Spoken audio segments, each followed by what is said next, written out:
अस्सलामुअलैकुम। ये फ्रेश फ्लाक आ चुका है जी। तो इसमें हम आपको बता देते हैं। कुछ दोस्त समझते हैं भाई चूज़ा हैचरी में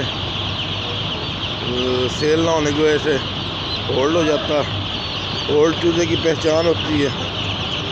ये जो पर हैं इधर से सफ़ेद पर निकल आएंगे होल्ड चूज़े के 2 3 4। अब देखें पर नहीं है, ये बिल्कुल फ्रेश है। ये चेक करें, बिल्कुल फ्रेश चूज़ा।